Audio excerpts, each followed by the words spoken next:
Today, Jimmy, we're going to be looking at one of the most important comics in the history of the medium that the audience may not have ever read before.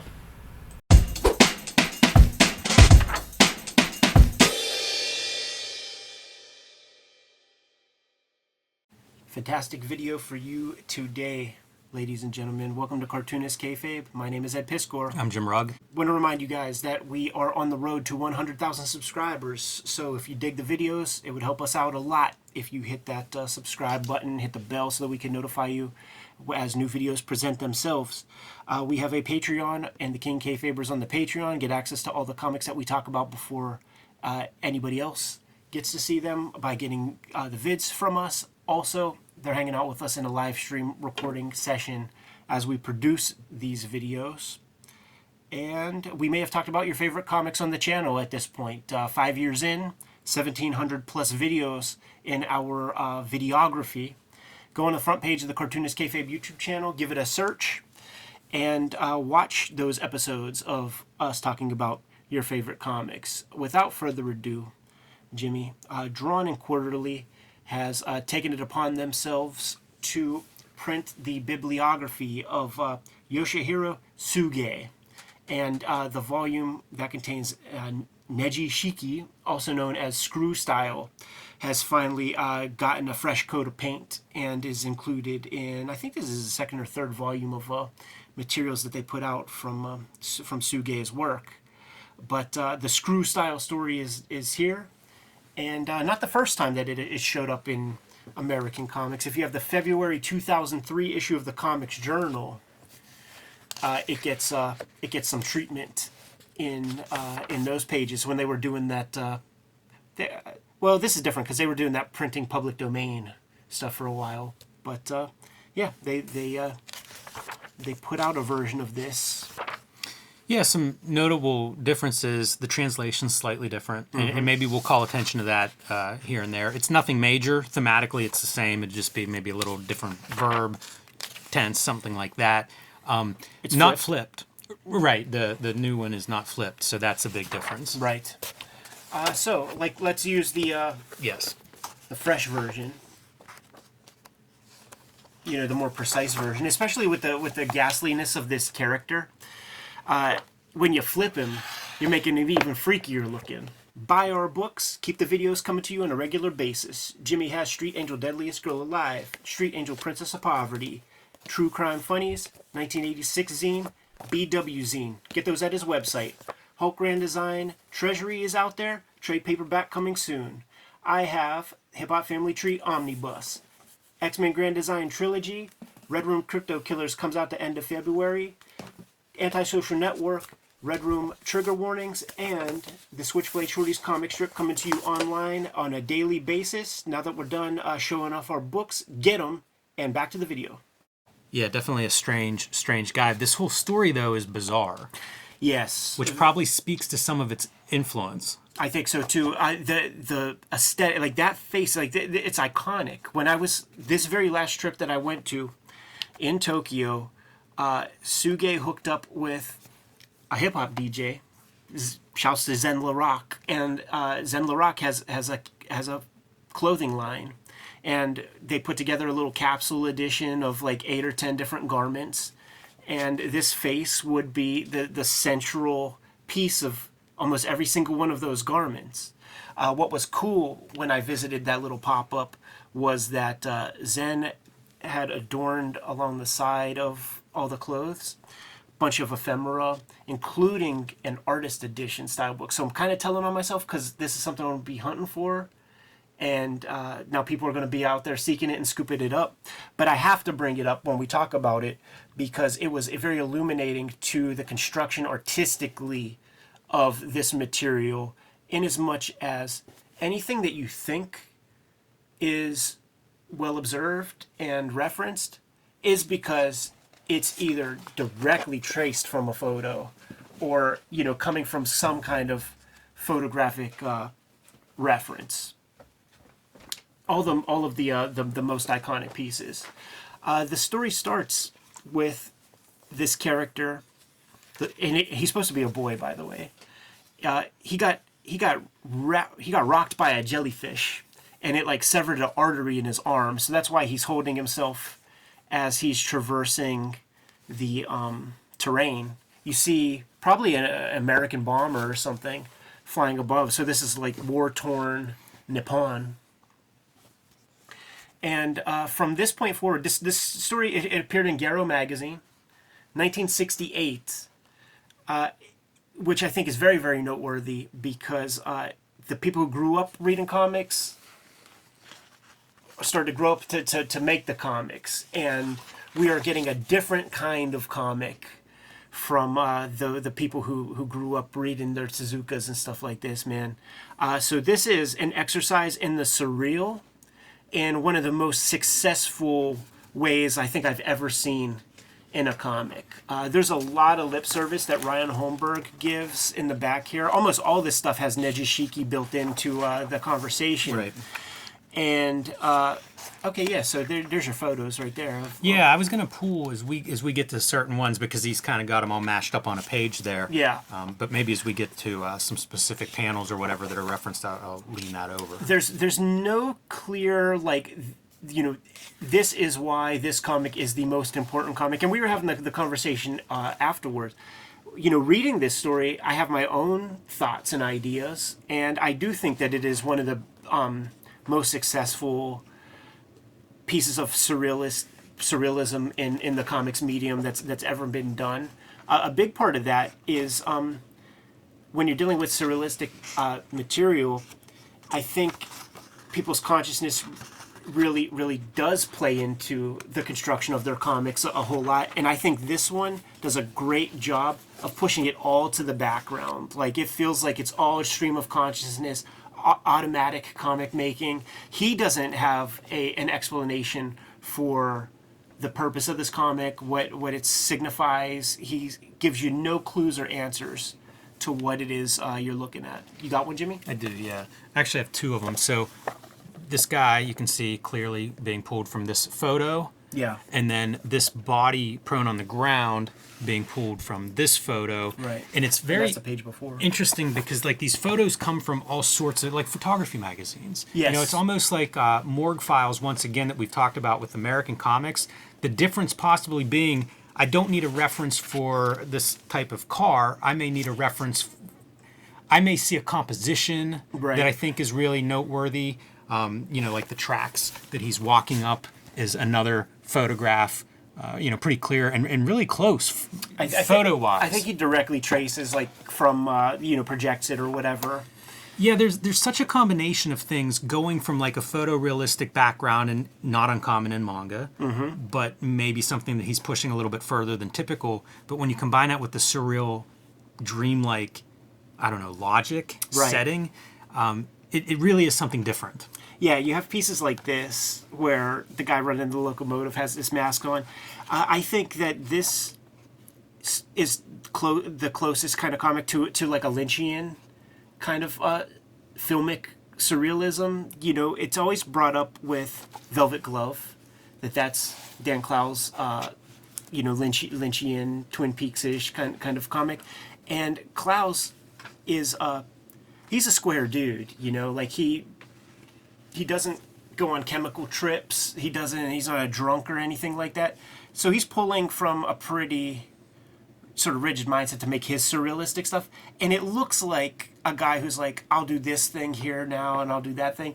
And probably it's the most tapped into his subconscious that he's ever been, but it still feels, it's too crafted or something like that. This thing, it just feels like a dream, like the way it reads. I think that having a translated piece, like having somebody else put the words in there, adds to the level of surrealism because it's like it can't possibly be exactly what Suge wants. Even your use of color is bizarre. Right. It feels almost dreamlike in that, you know, you can picture a dream, and again, maybe everybody's dreams are different, but you know, you can picture these dreams where like an element like color or something is associated or is kind of like a weird, inexplicable part that sticks with you. Right. So I think there are a lot of elements that fit together that way.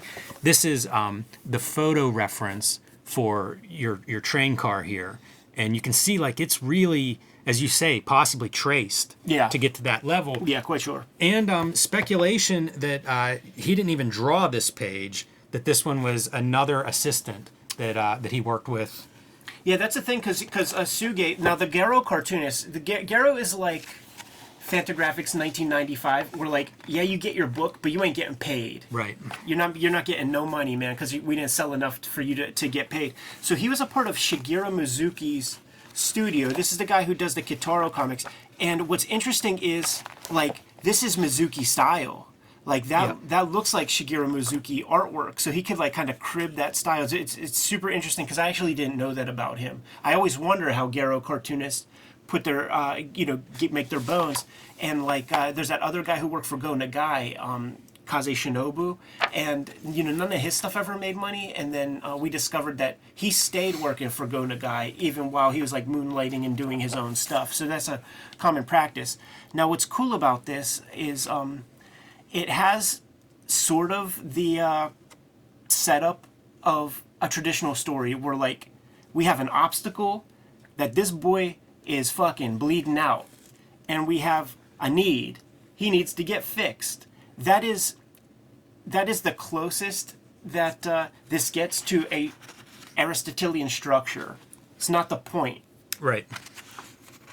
So he needs to get fixed, and he's going in town. He's trying to hop a train because nobody can help him in the one town. So he hops that train, and then it just like circles right back to where he began. Even without tracks. Right. It's very, very dreamlike. And once again, Suge like made it a point to say that, like, this isn't meant to be a dream or anything like this. This was a revelation seeing it in the artist edition, because the photo is there, and I think they did a thing in the book where they like lay it over top, and it really, I mean, it's one for one. He traces it.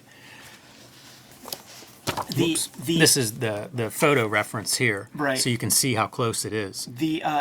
I wonder if like part of the exercise is going through your morgue files, pulling out a couple of things and like making a story around that. Yeah, I wonder, like, for this page, if Holmberg, like, who puts this together? Because in a weird way, by having all those photos next to each other, you see how bizarre they are. Right. The juxtaposition of these different images and bringing those together in a story, it's very strange all around. If I, as an artist, had to make a guess, it starts here. Like this is the first photo you get, and like, oh my goodness, because this is just too evocative. Like, that's an incredible thing to see. Yeah, and your mention of David Lynch earlier really makes, like, to me, this is a panel like right. that, because I feel like these filmmakers that trade in that, they have to find the elements, find the setting, find the composition that has that kind of power. Right. And that's what that photo displays. Now they're going, this is a Kitaro candy company. And still the guy's bleeding out. Like, the artery, it's disgusting. It's like two slits. Yes. When you see this face here, like, there's some mention from Holmberg in the back about yokai, and yokai are like these trickster demons that are in Japan. It's one of those things that I talked to you about, where it's like, no wonder they have such vivid imaginations, and like manga and anime stands up, because like some of the yokai are like, it'll be like legs with a butt, and inside the asshole is an eyeball. There are like these squirrels that have big fucking nut sacks and stuff. Like, it's super perverted. It's wild. It's balls and dicks and farts are important. Like, all kinds of weird shit. So there's some mention of the yokai in relation to this character. When we get to this, you start to think Maruo a little bit. Certainly with that World War II backdrop. A lot of mental problems with Suge. His wife did that book called My Picture Diary, and some of the material in there is just about how she has to take care of a depressed fucking artist, and it's like she's raising more than one kid. The other way I would contextualize this, especially for influence, 1968, you think Absolutely. like there's an international changes are going on in right. culture and pop culture and society, but also in comics. Absolutely. You have the undergrounds really emerging in Robert Crumb in the States. And I'm not just saying surreal, but really like just a shift in what comics can be and what they can be about. The grown up. And you have Mobius, we just watched a documentary on him talking about kind of like pushing against, like reflecting the change in culture and society in the comics that are being made. Right. And he's pushing against it in Europe along with a few other artists. So it's interesting to me to think like internationally this kind of like changes are really happening. And I think that's part of what this story and its influence is like right place, right time of like pushing some boundaries that haven't been pushed before in manga. Absolutely. The right platform, because this is not the kind of comic that would be in Shonen Jump. Right. You need a Garo. And with Garo, Kamui Den being the most popular, like pretty much being Sanpei Shirado's vehicle, it still is like a regular manga in a way. There's chapters and there's like one big long story. And yeah, they will have some avant-garde, but a story where the beginning, middle, and end kind of doesn't matter. The screw style thing is sort of calling attention to like how the nurse, like after he fucks the nurse, she puts like a valve clamp thing on him, and that's your nejishiki or whatever it's called. So he gets fixed up after banging the nursemaid and stuff, and then pulls a Don Johnson, Crockett and Tubbs kind of vibe, man. I feel like you should pull the photo out for that one too, man. Because I wonder if it's Suge. Like, here it is, man. 15. Kitai Naburu. Oh, what's cool is it has the dates of these photographs and where they come from, too. Yeah, I find that part really interesting. So, yeah. So, there's your photo. Such a wild comic. It's crazy that it's taken so long. Was it also in Comics Underground? Possibly, I can't verify that. It's such a famous, probably in manga. We've seen like this is a very, very famous, yes, iconic image. Yeah, apparently critical writing on this takes off after it's published, right. Which is a big driver of why it's so influential. Not just other comics that followed it, but also sort of like comics audiences and art and literary audiences. I mean, this Comics Journal was the first time I encountered this, 2003, 20 years ago. And I remember being completely baffled, like, what the hell is this? Right. And quite frankly, it's still a little baffling to me. It's strange. Yeah. Which, yeah, I think the strangeness is part of its influence. So it still has that effect. Very impressive in that regard. But you need context. Like whenever you encounter something like this that's like culturally significant, but almost completely on its own, in 2003 in America, it was such a bizarre reading experience the first time. Yeah, for sure. I think there are two Suges. Yes. That's the surname. And one of them is definitely in Raw. I don't know if it's our guy here. It's a small Raws, the Pantheon Raws. Volume 2 has a Suge, sort of was a kid on a bandsaw or something like that. I feel like that may be the same one. I have another Suge somebody else had translated recently. And it's maybe a little more commercial, the other. Right, yeah, it looks more legit. Yeah, this is Yoshihiro in Volume 2, page 83. Let's take a look. Yeah, here it goes. So this is I got this in 6th grade, so. Yeah, this would have been probably the first time I saw this artist would have been in this volume. Yeah. That's so interesting. I didn't make that connection. Pretty cool. Now it makes me wonder if he's also in Comics Underground, maybe a different story of his. So. Right. Yeah, fascinating that the manga that we are getting at this point. And again, man, I say it over and over, Ed, I must be sick of hearing it. But this is the golden age of comics, that yes, we have sir. access to this stuff, like volumes of his work now, volumes. Yeah, big shouts to Ryan Holmberg, who I'm sure if he sees this video is like so critical of everything that we're saying and can't believe it, throwing his pencils and snapping his fucking iPad and all that kind of shit. But hey, dude, we appreciate your service. Thank you so much for doing the translations that you're doing. There's Kataro, right there. Yes. Presumably that's some Suje pages or something. Fantastic that they are producing the bibliography. Because like when you go to Nakano Broadway Mall and you're searching for different manga, it is the rare mangaka that gets like the name placard on the bookshelf. And the Suge brothers both get theirs. So it's fantastic that that we're finally going to start getting that material. Please support these books so that these publishers can keep making them. And then maybe we could get some Maruo down the line and things. Like the American public has to be massaged into You remember those old days of manga? They had to look like comic issues. It had to be a hyperbolic, like identifiable American type thing. Now we're getting the Suge bros, right? In a couple of years, maybe we'll start to get our Maruo bibliographies and some of the more esoteric. Let's get a translation of Kaze Shinobu. Yes, please.